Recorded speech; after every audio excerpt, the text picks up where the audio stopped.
The day Amber handed me those divorce papers, she was wearing the graduation gown she hadn't even taken off yet. The ink on her nursing degree was still fresh. She set the envelope on the kitchen counter, right next to a glass of champagne she was drinking alone, looked me dead in the eye, and told me we both knew our marriage had been over for a very long time. I didn't say a single word. I didn't cry, I didn't beg, and I didn't throw a single thing or slam a door, even though I had spent 5 straight years funding every single aspect of her life so she could succeed without taking on a single burden. Every single dollar of her tuition, her textbooks, the rent on the Pittsburgh apartment she picked because of the bigger closets, the gas in her tank, the weekly groceries, and even the Florida spring break trips she claimed she needed for her mental health, had come directly out of my hard-earned paycheck. I picked up the pen she had set neatly next to the envelope, placed the way you lay a fork next to a plate, signed every single page in absolute silence, walked into our bedroom, and packed a single bag. As I backed out of the driveway, I caught her image in my rearview mirror, standing in the doorway of the apartment I paid for, still in her black graduation gown, laughing hysterically as I drove away. That image lived inside me for 10 long years, and though I never turned back, she eventually tracked me down on a quiet Tuesday morning in October with 169 missed calls. My name is Derek Calloway. Today, I'm 42 years old and run a flourishing logistics consulting firm in Nashville, Tennessee, that employs 31 people and contracts with major freight companies across the Southeast. I drive a truck I paid cash for, own a home in the Germantown neighborhood under a canopy of old oak trees that meet in the middle of the street, and live a life that belongs entirely to me. None of this existed a decade ago when I was a 32-year-old warehouse supervisor outside Pittsburgh, grinding out 6-day work weeks just to keep my wife afloat while she finished school. When I first met Amber back in 2009, she was working as a dental receptionist with big dreams of entering an accelerated nursing program at the University of Pittsburgh. I wasn't rich by any definition, but I was steady, reliable, and raised by a single mother who taught me that a real man shows up for the people he loves. By our second date, she confided in me about her overwhelming financial strain, and I immediately promised her we would figure it out together. Within 6 months, we moved into a larger apartment near campus, got married in a modest budget ceremony in Lawrenceville, and I doubled down on my commitment. I took every available overtime shift and picked up a second weekend job performing inventory audits, standing on concrete floors with a clipboard for 8 hours straight just to bridge the gaps in our budget so she could focus completely on her studies. For 4 years, the arrangement seemed to work flawlessly. Amber excelled in her coursework, landing on the dean's list repeatedly, while I sat proudly in folding chairs during university presentations and clinical skills nights, completely unaware of the reality behind closed doors. I learned the devastating truth much later from a mutual friend named Carla. During her final year, Amber had been having an affair with a wealthy, entitled classmate named Brandon, who had his own apartment, a luxury car, and the freedom to take her to upscale dinners I couldn't afford on my grueling schedule.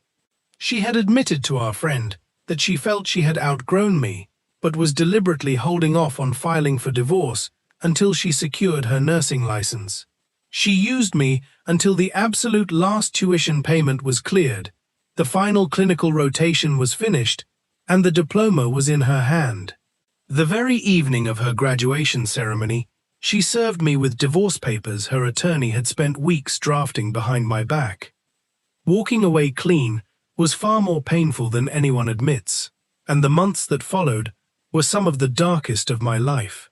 I spent the next several months living in a small, cheap room in Beachview, renting for $475 a month, eating basic pasta meals, working endless shifts, and dealing with a suffocating shame over having been so thoroughly exploited.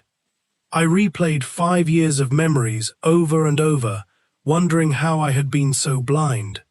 But I refused to let that betrayal shrink my world or define my future. 3 months after the divorce was finalized, my company sent me to a logistics industry conference in Nashville as a last-minute substitute, and that trip completely altered the trajectory of my life. I sat in industry seminars, filled notebooks with ideas on supply chain optimization, and realized where the market was heading toward consulting and efficiency systems that major companies desperately needed. When I returned to Pittsburgh, I threw myself into intense self-education, spending every night after my shift studying textbooks, earning online certifications, and drafting a concrete business plan with the help of a retired CFO at a local small business center. 18 months after signing those divorce papers, I officially registered Callaway Logistics Solutions in Tennessee and moved to Nashville, where I knew no one and where starting over felt like a fresh canvas. I secured my first $28,000 consulting contract from a desk in a studio apartment, delivering results so impressive that the client renewed for a full year and referred me across their network. The business expanded rapidly over the coming years as I poured every ounce of my energy into building a legacy.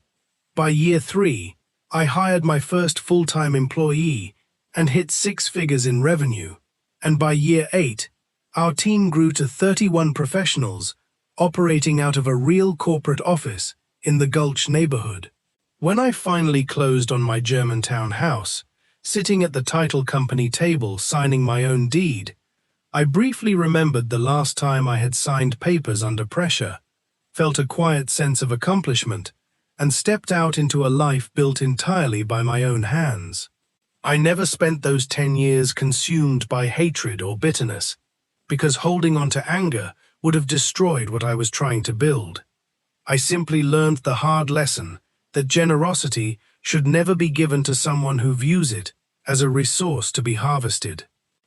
Then came that Tuesday in October, when my silent phone recorded nearly 200 missed calls from an unrecognized number while I was reviewing contracts at my desk. When I finally answered on the 171st attempt, hearing Amber's familiar voice on the line was surreal.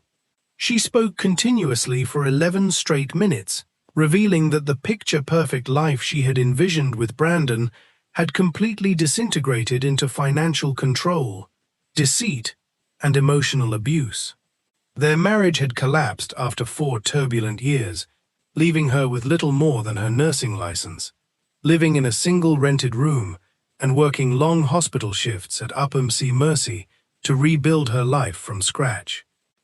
She was calling to apologize, but underneath her words was a clear attempt to see if any old feelings remained and whether the door back into my life was still open. I listened quietly until she finished, genuinely relieved that she was safe from an abusive situation, but firm in my response. I told her plainly that I wished her safety, but that I would never be her second chance, reminding her of the night she handed me those papers, and laughed as I drove away into the night. She accepted the boundary with a heavy silence, admitted her deep regret, and hung up, leaving me in the quiet of my office. The real resolution of my story wasn't that tense phone call or enjoying her fall from grace. The true triumph was the decade of quiet, disciplined work I had put into my own life between that Pittsburgh driveway and my home in Tennessee. About a week later, I received an email from a former associate named Kyle Tanner, who was gathering evidence for a major civil lawsuit regarding Brandon's history of financial fraud against business partners and family members. He asked if I would be willing to provide testimony regarding the timeline and financial dynamics during the years Amber and I were married to help uncover the pattern. Recalling my mother's wisdom that the difference between revenge and justice is whether it only serves you or serves the truth, I spent 3 hours giving an honest, detailed account to their legal team, providing crucial data points that ultimately helped secure a settlement against Brandon.